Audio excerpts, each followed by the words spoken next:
El tema de esta predicación esta mañana es el siguiente: ¿a quién eliges? ¿A Jesús o a Jesús?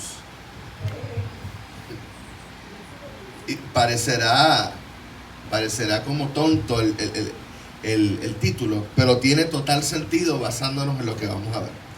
Así que lo repito: ¿a quién eliges? ¿A Jesús o a Jesús? Por favor, vaya a la palabra y vamos a leer 4 pasajes en secuencia. Vamos a leer Mateo capítulo 21 y quiero que vayamos al verso 6. Mateo 21, verso 6. Mateo 21, verso 6. Y vamos a leer unos cuantos versos y luego vamos a pasar a otros pasajes. Vamos a leer el mismo pasaje 4 veces básicamente en los 4 evangelios, porque todos tienen perspectivas un poquitín diferentes. Eso es lo más interesante de los evangelios, que por eso es que mucha gente ahora está llegando a la conclusión que son relatos escritos por testigos oculares o personas que entrevistaron a testigos oculares, porque las supuestas discrepancias o contradicciones que hay entre ellos no son otra cosa que las versiones de 4 testigos. Es como si usted fuera a una corte y escucha a 4 personas hablando del mismo evento. Las 4 van a decir cosas un poquitín diferentes desde el punto de vista donde estaban, pero el juez que sabe escuchar sabe que así funcionan los testimonios de oculares. Nadie te va a decir exactamente palabra por palabra lo mismo. De hecho, un juez sabe que si 4 testigos se presentan delante de él diciendo exactamente lo mismo, ahí hubo contubernio, ese testimonio no funciona, no sirve. Así que usted va a ver lo mismo dicho de manera un poquito distinta en 4 ocasiones, pero son 4 puntos de vista diferentes, como si las 4 personas hubieran estado en puntos diferentes del salón, viendo lo mismo desde su ángulo. Este es el ángulo de Mateo, que era un testigo ocular. Mateo fue uno de los 12, él estuvo presente cuando ocurrió. Dice el verso 6: los discípulos fueron e hicieron tal y como Jesús les mandó. ¿Y qué fue lo que Jesús les mandó? Que le buscara un burrito. Trajeron la burra y el burrito, pusieron sobre ellos sus mantos y él se sentó encima.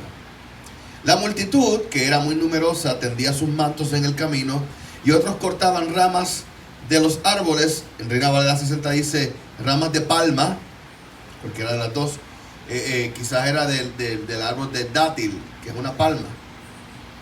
Así que muy probablemente era una palma de dátil. Y cortaban ramas de árboles y las tendían en el camino. Tanto los que iban delante como los que iban detrás lo aclamaban y decían: ¡Hosana al Hijo de David! Bendito el que viene en el nombre del Señor. ¡Hosana en las alturas! Cuando Jesús entró en Jerusalén, todos en la ciudad se conmocionaron y decían: ¿quién es este? La multitud decía: este es Jesús, el profeta de Nazaret de Galilea. Antes de leer los otros 3 versos, yo quisiera referirlo de dónde viene la palabra Hosana. La palabra Hosana se encuentra de manera literal, así mismo, en el Salmo 118, versos 25 y 26. Salmo 118, 25 y 26. Dice así: oh Jehová, sálvanos ahora, te ruego. Oh Jehová, te ruego que nos hagas prosperar ahora.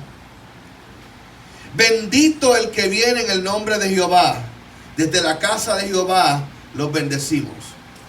Ese es el pasaje escritural que ellos estaban citando. Ahora, volvamos a la escritura. Vamos entonces un momento a Marcos capítulo 11. Marcos capítulo 11 es el libro siguiente a Mateo. Marcos capítulo 11. Y quiero que lo leamos desde el verso 7. Marcos 11 desde el 7. Dice así: ellos llevaron a Jesús el burrito sobre el que echaron sus mantos, y luego Jesús se montó sobre él. Por el camino muchos tendían también sus mantos, mientras que otros tendían ramas que habían cortado en el campo. Tanto los que iban delante como los que iban detrás gritaban: Hosana, bendito el que viene en el nombre del Señor. Bendito el reino venidero de nuestro padre David. Hosana en las alturas. Vio que ahí Marcos añadió un detalle súper interesante. No solamente decían bendito el que viene en el nombre del Señor, sino que ellos también decían bendito el reino venidero de nuestro padre David. Detalle súper importante que vamos a desglosar ya mismito. Entonces, verso 11: Jesús entró en el templo en Jerusalén y se dirigió al templo. Después de mirar todo a su alrededor, se fue a Betania con los 12, pues ya estaba anocheciendo. ¿Qué fue lo que pasó en el templo? No voy a hablar de este detalle, pero es importante que usted tenga el contexto. Jesús entró al templo y le empezó a entrar a chuchazo a todo el mundo. Viró la mesa de los cambistas.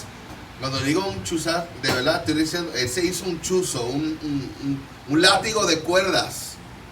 Y le entró latigazo a medio mundo allí. ¿Por qué? Dice la escritura que el celo de Dios lo consumía y decía: la casa de mi padre es casa de oración, pero ustedes la han convertido en cueva de ladrones. Ese es el contexto histórico. Eso fue lo que Jesús hizo. Y después que le entró a chuzazo a medio mundo, llegó la noche, se fue para Betania. Vamos a saltar un evangelio, y lo estoy haciendo a propósito porque quiero culminar con la lectura de Lucas. Pero vamos a Juan capítulo 12. Juan capítulo 12.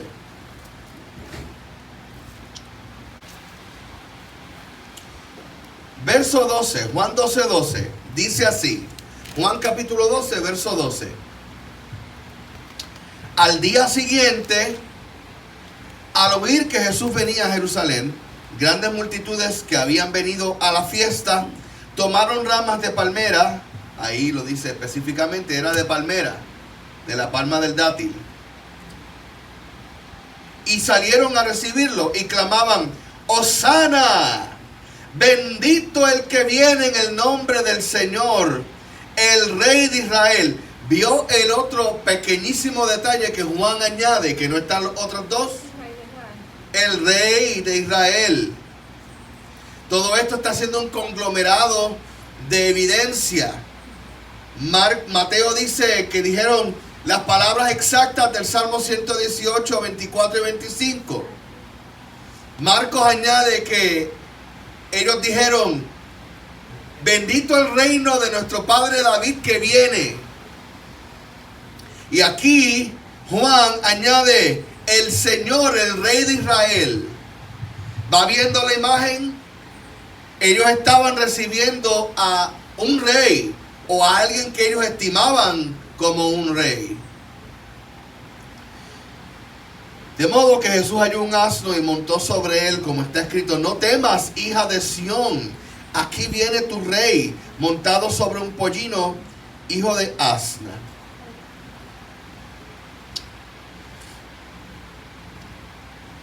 Vamos entonces ahora al pasaje en el cual quiero basarme específicamente.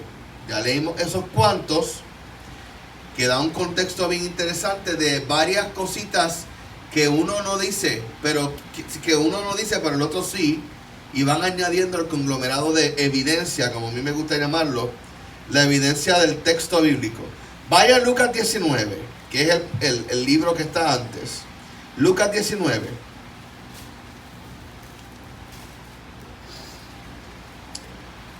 Entonces, algo bien importante que no mencioné, cuando acabamos de leer en Juan,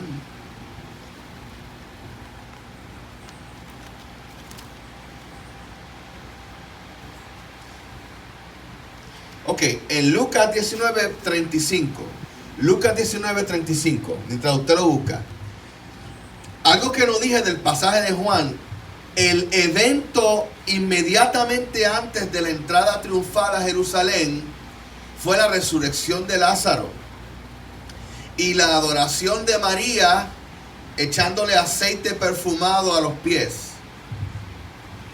Ellos estaban quedándose en casa de Marta, la hermana de Lázaro, y María. Jesús acababa de resucitar a Lázaro. María acababa de hacer un acto de adoración profunda al postrarse ante Jesús y echarle aceite perfumado a sus pies. Ahora Jesús sale de la región de Betania, que es un pueblito que está como a 1.5 millas de Jerusalén, y va a entrar en la ciudad de Jerusalén. Y este es el escenario. Ahí es donde vemos que ellos empiezan a cortar ramas de palma, se quitan sus mantos y los tiran al suelo. Están gritando Hosana, bendito el que viene en el nombre del Señor.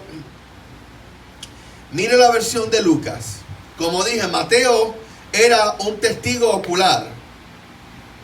Juan fue otro testigo ocular. Él estaba allí cuando ocurrió. Lucas y Marcos no. Marcos utilizó el testimonio directo de Pedro, que sí estaba allí. Y Lucas muy probablemente también utilizó el testimonio de Pedro y, bien interesantemente, el de María, la madre de Jesús, que definitivamente estaba allí. Así que fue basado en un testimonio ocular de otra persona. Y mira lo que dice Lucas, verso 35. Luego se lo llevaron a Jesús, el burrito. Echaron sus mantos sobre el burrito e hicieron montar a Jesús. Conforme Jesús avanzaba, la multitud tendía sus mantos por el camino. Cuando se acercó a la bajada del Monte de los Olivos, todo el conjunto de sus discípulos comenzó a gritar de alegría y a alabar a Dios por todas las maravillas que había visto. Ese detalle no estaba en los otros. Quienes comenzaron a gritar fueron los discípulos. Y luego se juntó el resto de la gente. Y decían: bendito el Rey que viene en el nombre del Señor. Paz en el cielo y gloria en las alturas. Eso no lo decían los otros pasajes. ¿Ve? Ve todo lo que está ocurriendo. Es como si tuviéramos 4 camarógrafos viendo lo mismo desde puntos de vista diferentes. Esto me parece profundamente importante. Verso 39. Algunos fariseos que iban entre la multitud le dijeron: Maestro, reprende a tus discípulos. Pero Jesús les dijo: si estos callaran, las piedras mismas clamarían. Ya cerca de la ciudad Jesús lloró. Este detalle es súper importante. Ya cerca de la ciudad Jesús lloró al verla.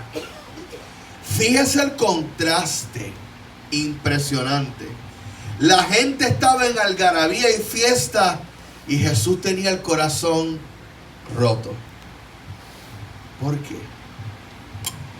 Mire lo que Jesús dijo cuando estaba llegando a Jerusalén. Verso 42.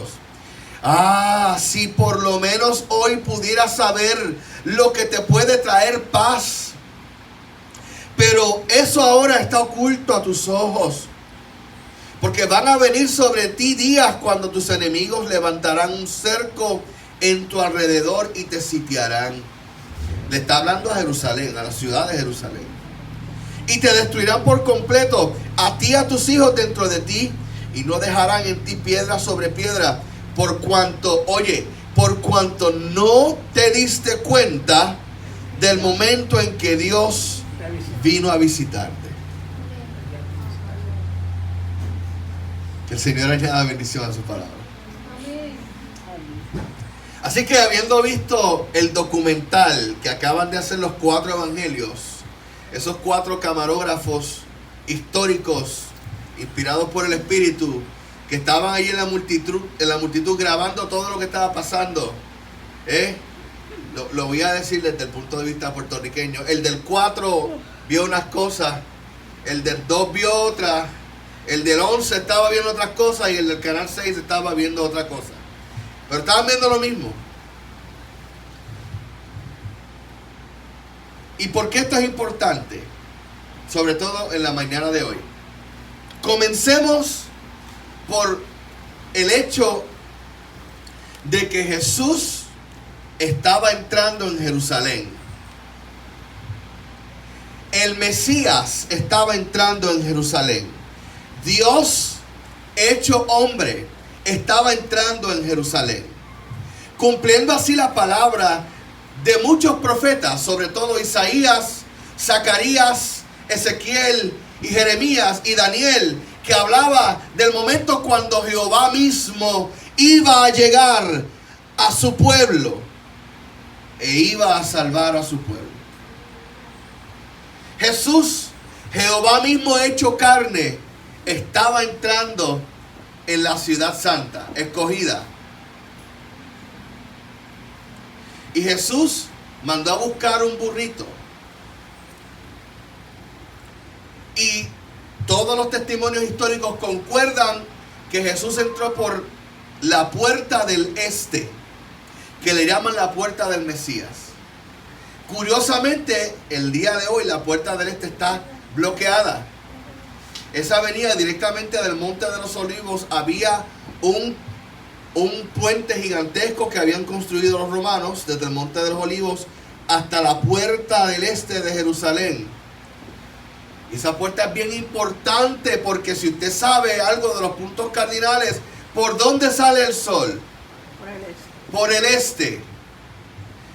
Y para los judíos, el Mesías Rey que había de venir también se conocía como el sol de justicia. Por lo tanto, el sol estaba entrando con su luz por la puerta del este. Jesús tenía todo, como dice el Chapulín Colorado, fríamente calculado. Jesús estaba entrando por el puente, y cuando venía por el puente, ahí donde toda la acción empezó a ocurrir.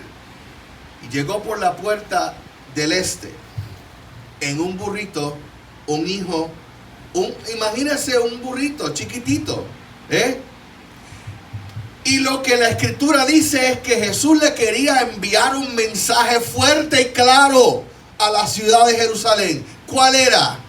Tu rey viene a ti montado en un burrito pacífico. Estoy construyendo poco a poco los detalles que quiero compartir con ustedes. Y Jesús le quería enviar un mensaje a la gente. El ungido, el Hijo de Dios, que tú has visto hacer los milagros más grandes, las maravillas más portentosas, que acaba de resucitar un muerto de 4 días, viene a ti no como un rey conquistador, sino como un rey pacífico. Vengo a traerte la paz. ¿Y cuántos quisieran que hubiera paz? Digo, el que no quiera la paz está mal de la cabeza. Él venía a traer paz. Pero figúrate la imagen. Yo quiero que utilices tu imaginación en este momento. Según muchas personas que han investigado este asunto, Jesús medía 6 pies de altura. ¿Cómo lo sabemos? Si usted me quiere preguntar, después se lo digo. Pero todos los estimados concuerdan de que Jesús medía 6 pies de altura. Era un hombre así de alto. Y todos los testimonios acerca de Jesús indicaban que era un hombre delgado pero fuerte. Acuérdense que fue carpintero. La carpintería de antes es como la carpintería del campo. ¿Alguno de ustedes le ha dado la mano a un carpintero? O un constructor, ¿verdad? Que si le mete una galleta a uno, se la pone así la cabeza. Jesús era un hombre delgado pero fuerte, 6 pies de estatura. Ahora, ¿cuánto mide un burrito? ¿Así? Era. No era ni siquiera un burro que era así. Era un bebé de burro. Era como así. Ahora, imagínate la imagen. ¿No se ve ridículo eso? Se ve totalmente fuera de proporción. Un gigantón de hombre encima de un burrito chiquitito. ¿Ve? Pero la imagen era visual para aquellos que podían entender. Vengo en paz. Contrástalo con lo que estaba pasando al otro lado de la ciudad. Históricamente se sabe que Pilato no vivía en Jerusalén. Él vivía en una ciudad llamada Cesarea Marítima, que estaba como a 30 millas al oeste de Jerusalén, en el mar Mediterráneo. Ese era su palacio. Pero él venía a la ciudad usualmente 5, 6, una semana antes de la Pascua, porque a eso se dirigía el pueblo judío, al festival de la Pascua. Y entonces él venía, ¿por qué? ¿Qué significaba la Pascua para los judíos? La liberación de la opresión de los egipcios. Y si usted sabe un poquito acerca de la condición de los judíos en el siglo I, usted sabe que los judíos se sentían exactamente como se sintieron en Egipto, oprimidos, esclavizados, aplastados por un poder mayor que ellos, los cuales eran los romanos. Por lo tanto, Pilato venía ¿a qué? A supervisar al ejército y a ver que todo se mantuviera tranquilo. ¿Por qué? Este detalle lo aprendí los otros días. Pilato estaba caliente con Tiberio César, el emperador, bien caliente. ¿Por qué? Porque Pilato había cometido unos errores graves en la administración y había ocurrido un desastre en Jerusalén unos años antes y él estaba bien caliente con el emperador César.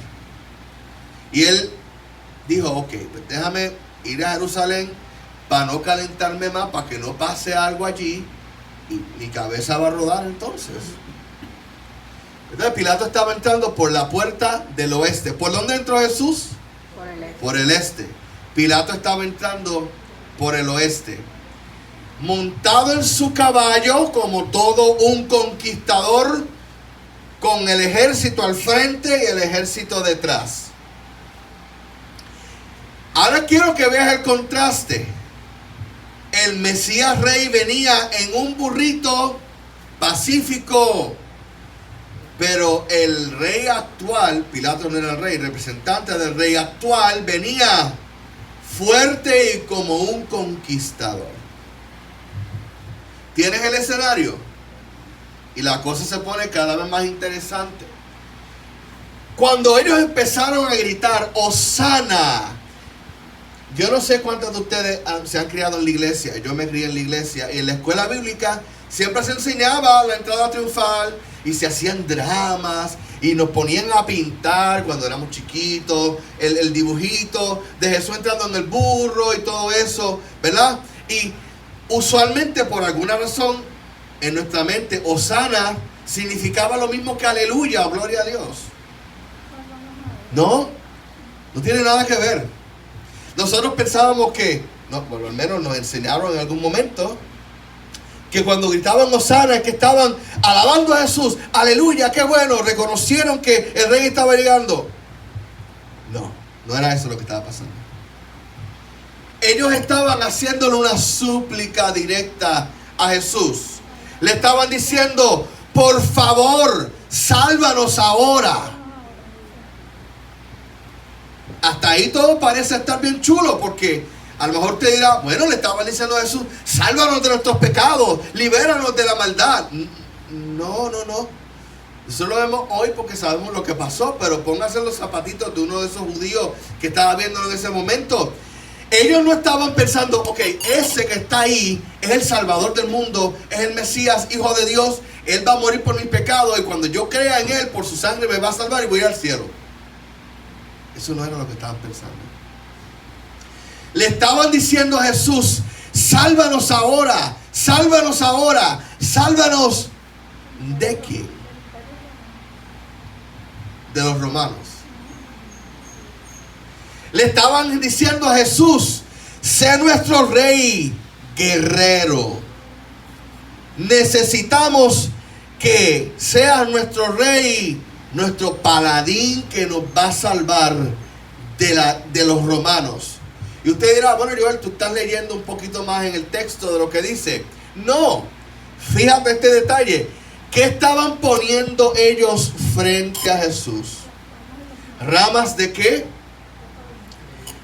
En el único momento anterior en la historia de Israel donde se pusieron ramas de palma en el piso fue durante la rebelión de los macabeos, donde se levantó un caudillo llamado Judas, que lo llamaban el martillo. Y a través de este símbolo, este código no hablado entre los seguidores de Jesús y el pueblo con Jesús, que también sabía la historia, ellos le estaban diciendo sin decirle, queremos que tú nos salves ahora como nos salvó el martillo. Queremos que tú seas el líder de la revolución. Queremos que tú seas el que tomes el martillo en tu mano izquierda y la espada en tu derecha y hagas escante aquí. El otro símbolo no hablado, pero que Jesús entendió exactamente lo que le querían decir, le pusieron sus capas, sus mantos, su ropa. Eso ocurrió cuando el rey Jehú, que era niño, fue coronado rey, y el pueblo le puso sus capas para que él caminara encima de ellas. ¿Y qué significaba eso? Le estaban diciendo, te aceptamos como rey, nos sujetamos a ti. Es como si le estuviera diciendo, pasa por encima de nosotros. Vamos a aceptar tu autoridad. De modo que si combinamos todo lo que estaba ocurriendo, aquí había un choque entre dos visiones distintas. La visión de Jesús y la visión del pueblo. ¿Me va siguiendo? Jesús estaba entrando como un rey pacífico. El pueblo quería un caudillo de guerra. Algo que descubrí esta mañana que me voló los sesos es el siguiente detalle que te voy a dar. Ya te dije lo que significa Hosana. Significa, por favor, sálvanos ahora, o por favor, libéranos ahora. Esto viene de dos palabras hebreas, las cuales son estas. Yasha, que significa liberar o salvar. Yasha. ¿A qué se te parece Yasha? A Yeshua. Yasha significa liberar o salvar. De ahí viene el nombre Yeshua. Pero eso en hebreo. En arameo, que era el idioma que se hablaba en ese tiempo, el nombre de Jesús no era Yeshua, era Yishu en arameo. Yishu. Yasha, Yishu. Son prácticamente la misma palabra.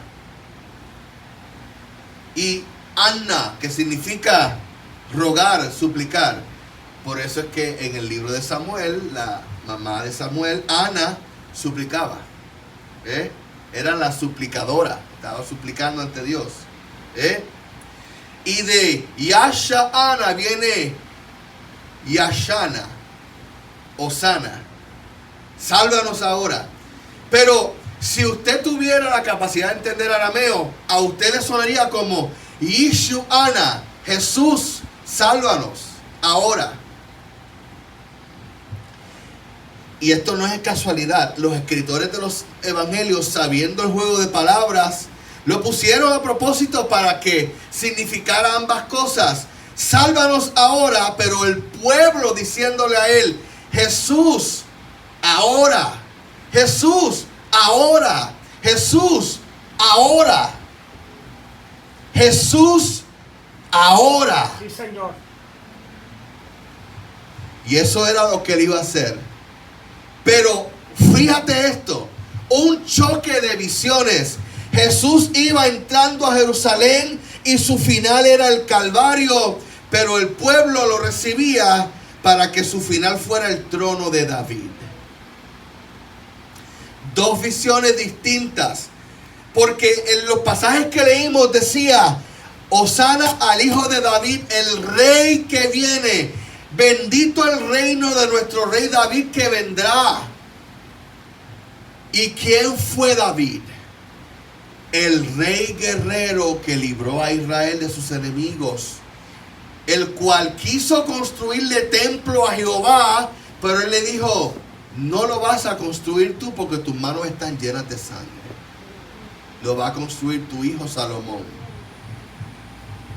Por lo tanto, la intención del pueblo era buena. Sí lo era. Querían ser libres. ¿Y quién no quiere ser libre? Pero querían ser libres a través del método equivocado. ¿No te has encontrado tú algunas ocasiones orando de esa manera? Jesús, ahora. Jesús, ahora. Jesús, lo quiero ahora. Tiene que ser ahora. Jesús. Y yo no estoy diciendo que Jesús no lo quiera hacer, pero Jesús no lo tiene que hacer ahora. Jesús lo hace cuando es su voluntad. Es como cuando oramos por los enfermos, que se sane ahora en el nombre de Jesús. Pero ¿por qué le tenemos que decir a Dios cuándo tiene que ser?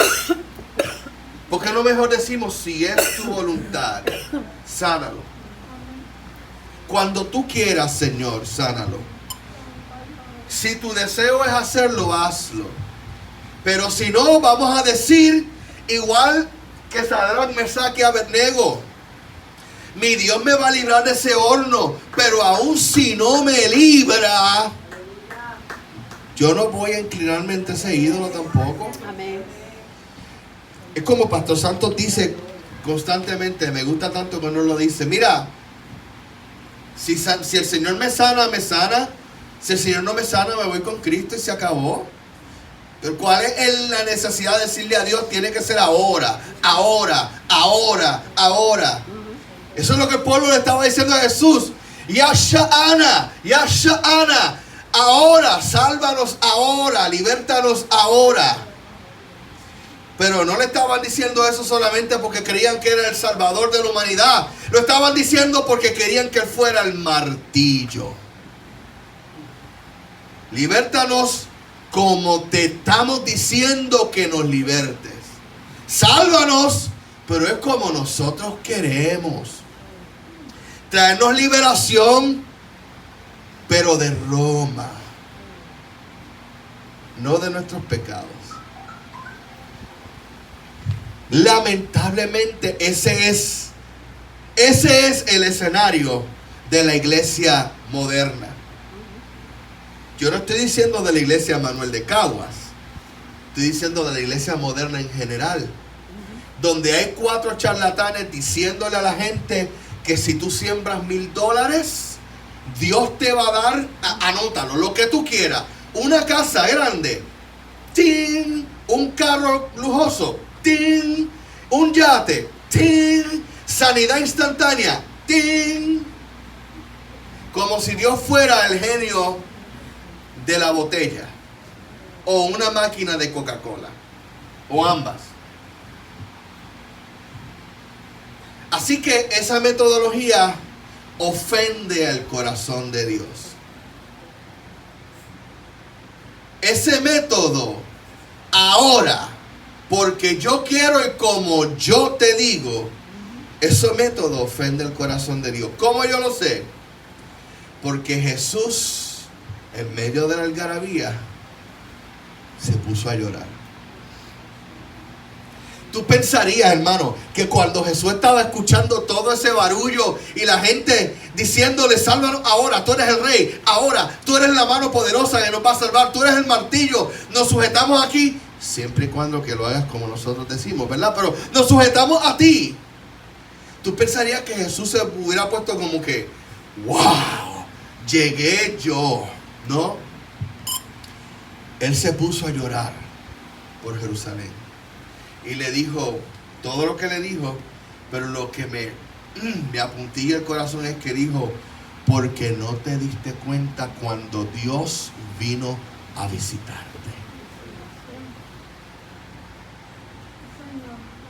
Qué cosa más grande, caballero. ¿verdad? Como dirían mis hermanos de Cuba. ¡Qué cosa más terrible! Tú sabes lo que es que Dios, literalmente Emmanuel, Dios estaba con ellos. No era meramente un decir, no era meramente una expresión teológica. Dios, figúratelo, Jehová Dios se metió en el cigoto dentro del vientre de una mujer judía y se hizo un hombre. Y ese hombre que era Dios en la carne estaba allí con ellos, pero ninguno de ellos, ni siquiera sus discípulos, se estaba dando cuenta. Literalmente un caso de se les fue la guagua bien duro. Literalmente se les fue la guagua. Porque por causa de eso Jesús profetizó: no va a quedar ni una piedra sobre otra de esta ciudad, y los hijos de esta ciudad van a ser destruidos dentro de ella. Lo que se cumplió de manera literal en el año 70, 40 años después, cuando los romanos, dirigidos por Tito, que luego se convertiría en el emperador Vespasiano, literalmente marchó sobre Jerusalén y no quedó una piedra sobre otra. Y ese fue el final de la nación de Israel hasta el año 1948. Israel dejó de existir como nación sobre la faz de la tierra en el año 70, y no fue hasta el 1948 que resucitó de entre los muertos. De manera literal, eso fue lo que pasó a nivel espiritual. Le hace Ezequiel 37, el valle de los huesos secos, cuando hay un terremoto y los huesos se unen y se levantan como un ejército. Pero al final estaban todos de pie, pero estaban sin espíritu, porque no habían reconocido a su Mesías. Pero eso es otro mensaje. De modo que Hosana, ellos estaban pidiendo salvación, pero estaban pidiendo salvación no de la manera como Jesús se la quería dar.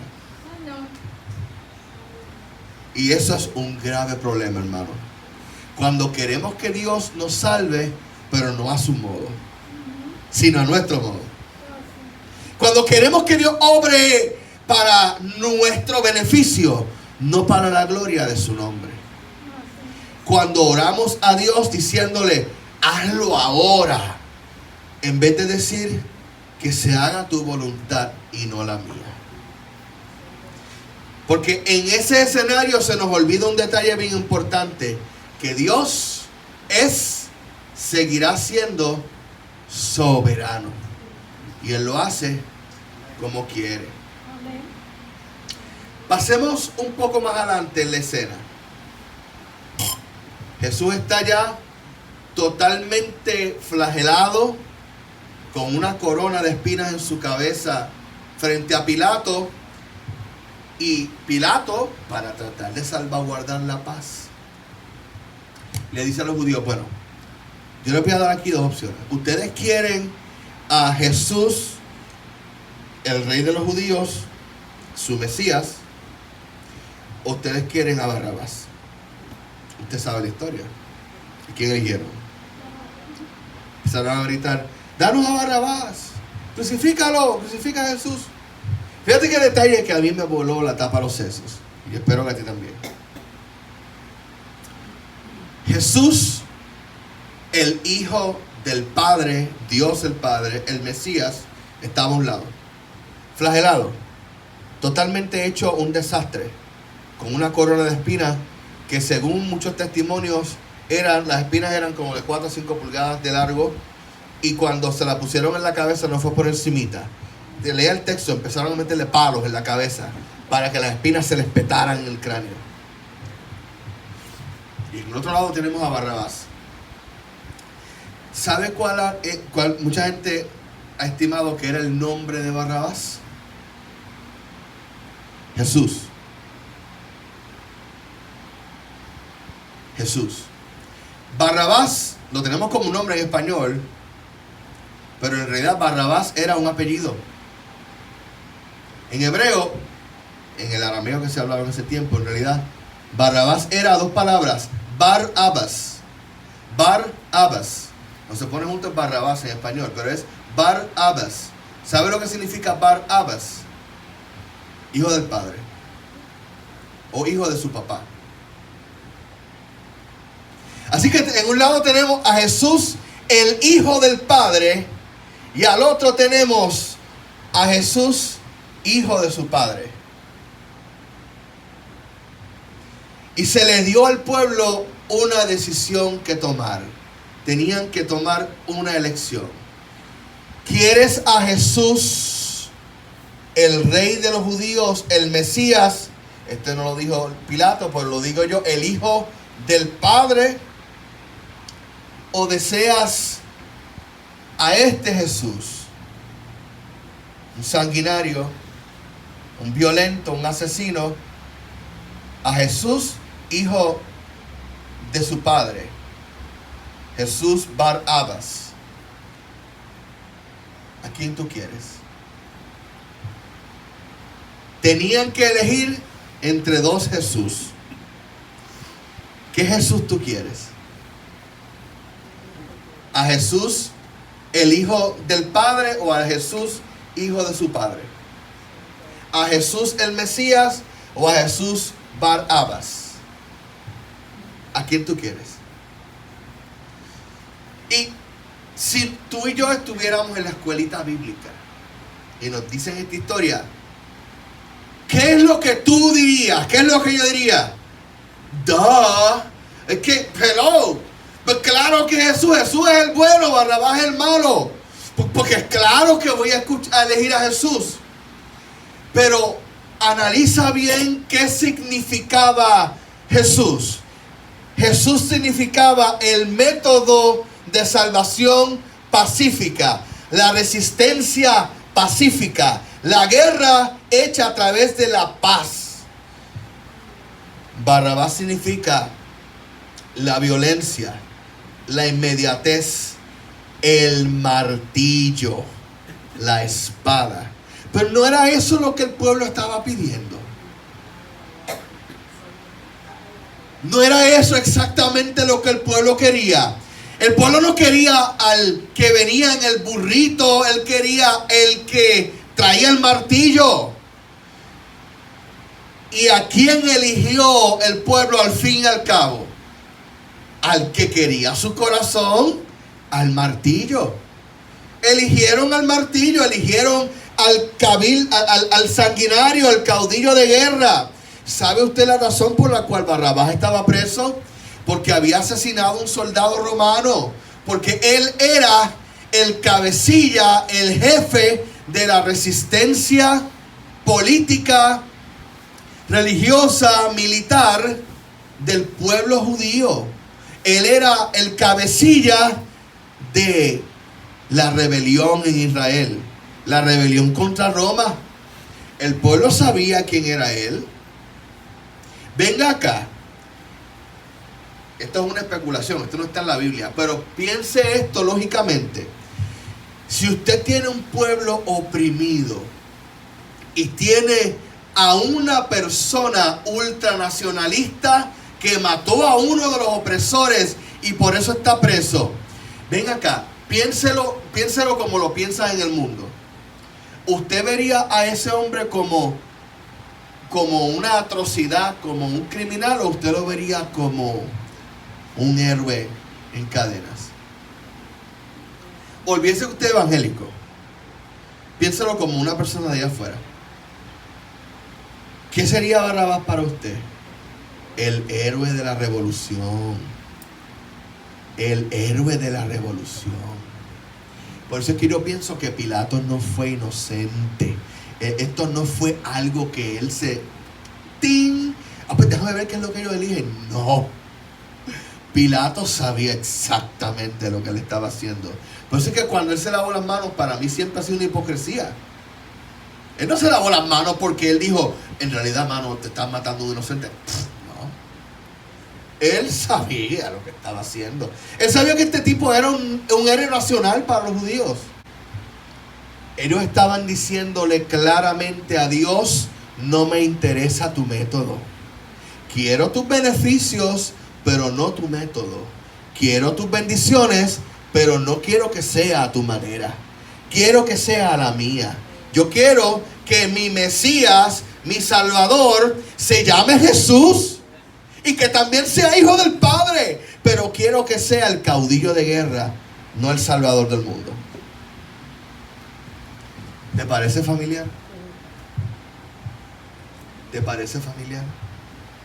Digo, si tú le preguntas a la gente en la calle, sobre todo, y esto quizás no tanto en Puerto Rico, lo admito,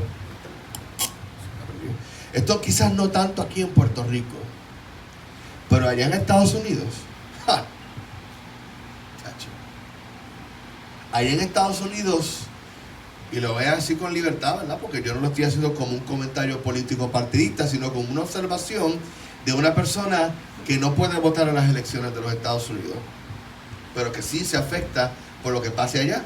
Porque como usted bien sabe, cuando en Estados Unidos estornudan, acá no está COVID.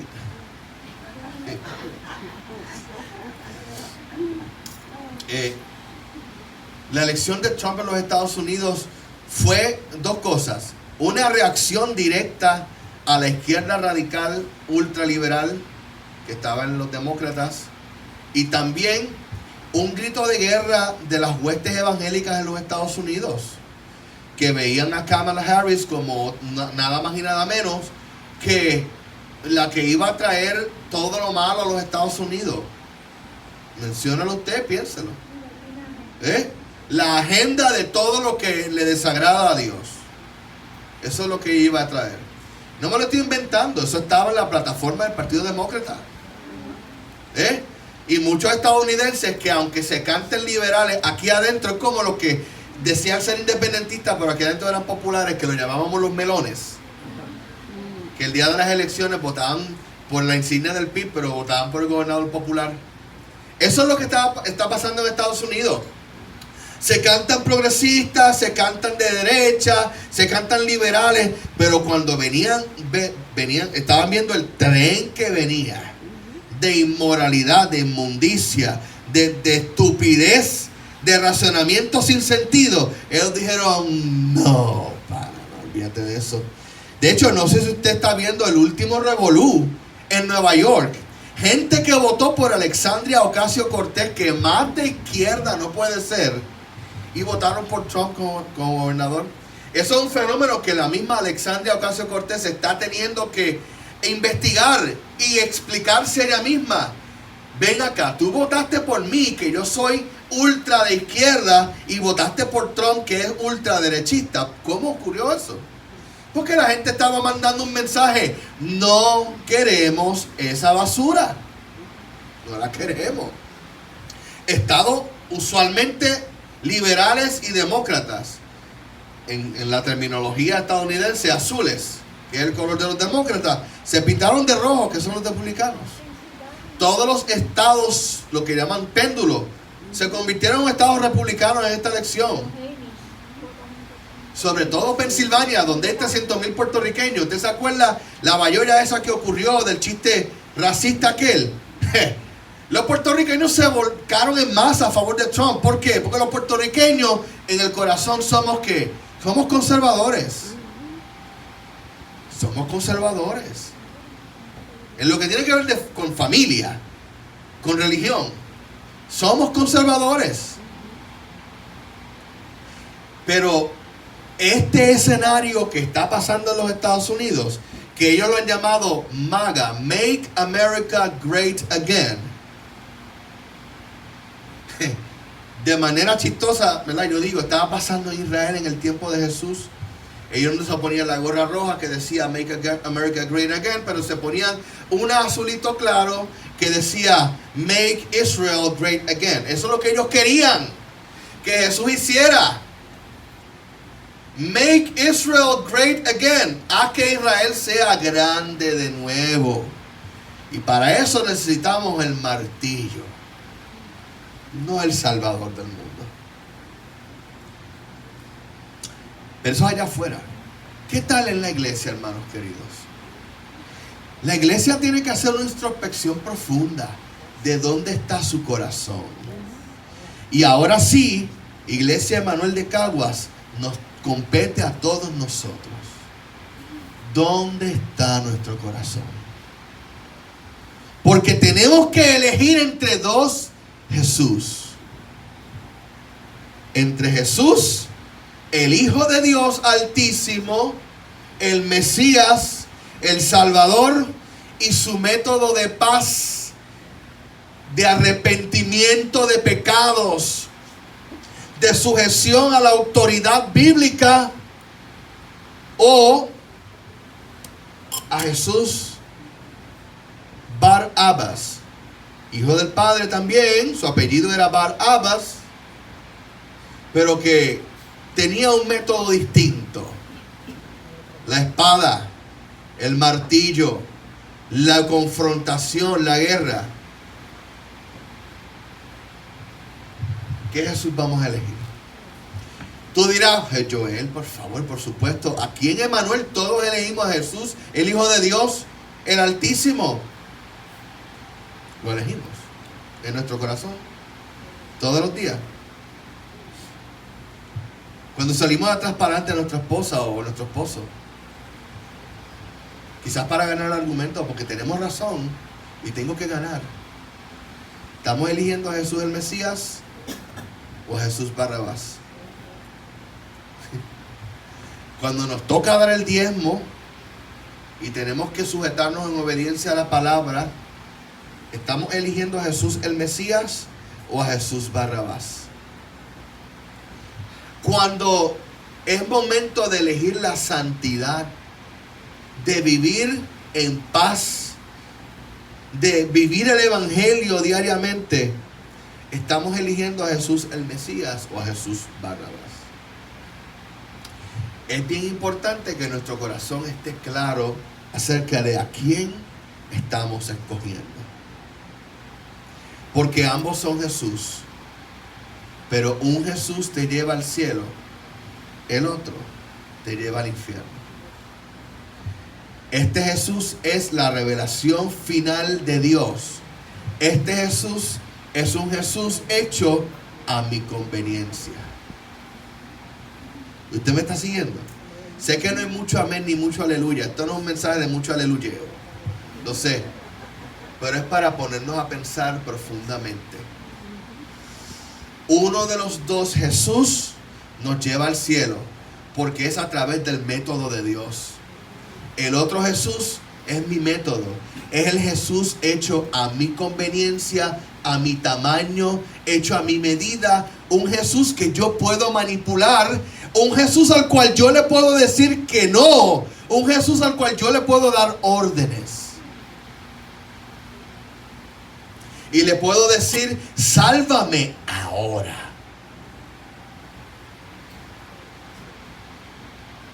Te cambió la manera de pensar de ese pasaje, ¿verdad? Sálvame ahora. Y es a mi manera. Así que, con esto termino. Pero quiero que oremos al Señor en esta mañana. Y que le pidamos al Espíritu Santo con todo nuestro corazón perdón cuando nosotros hemos elegido al Jesús equivocado, al Jesús a nuestra conveniencia y a nuestra medida, al Jesús que podemos manipular, al Jesús que le podemos dar órdenes, al Jesús que si no hace lo que yo quiero, pues yo me aparto, yo me voy. Eso no era para mí. Y pidámosles al Espíritu Santo que nos dé la revelación de Jesús el Mesías, el que nos hace nacer de nuevo, ante el cual nos tenemos que postrar en arrepentimiento y tenemos que pedirle perdón de pecados y tenemos que sujetarnos a Él porque Él es soberano, porque Él dice y yo hago, Él hace y yo obedezco, el cual hace su voluntad y no a la mía. Cierra tus ojos. Señor, en esta mañana venimos ante ti y te pedimos perdón, porque ciertamente hemos pecado contra ti eligiendo un Jesús equivocado. queremos arrepentirnos de elegir a Barrabás en el momento crucial de nuestra vida, elegir al Jesús de nuestra conveniencia. Perdónanos cuando te hemos dicho Hosana, pero con la intención equivocada. Sálvanos ahora, pero no de mis pecados, sino sálvame para yo hacer lo que yo quiero. Perdónanos. Y te pedimos, por favor, Espíritu Santo, que nos abra los ojos a Jesús de Nazaret, al Mesías, al Hijo del Dios Altísimo, el que nos quiere salvar a través de su sangre y el que quiere que nos arrepintamos de nuestros pecados para que recibamos perdón, para que podamos nacer de nuevo por su Espíritu. Te pedimos que esta iglesia entienda la diferencia, sobre todo en este tiempo tan cargado en el cual estamos viviendo, y que podamos vivir con esta conciencia, la conciencia de Jesús de Nazaret, todos los días, Señor, todos los días. Y que podamos decir como Jesús, que no sea mi voluntad, sino la tuya. Que aprendamos a orar y que cuando oremos, en vez de decirte hazlo ahora, te digamos hazlo como tú quieras. Yo voy a esperar tu voluntad. Yo voy a creer tu palabra. Yo voy a permanecer firme. Te lo pedimos todo y te damos gracias en el santo nombre de Jesús de Nazaret, nuestro Señor. Amén.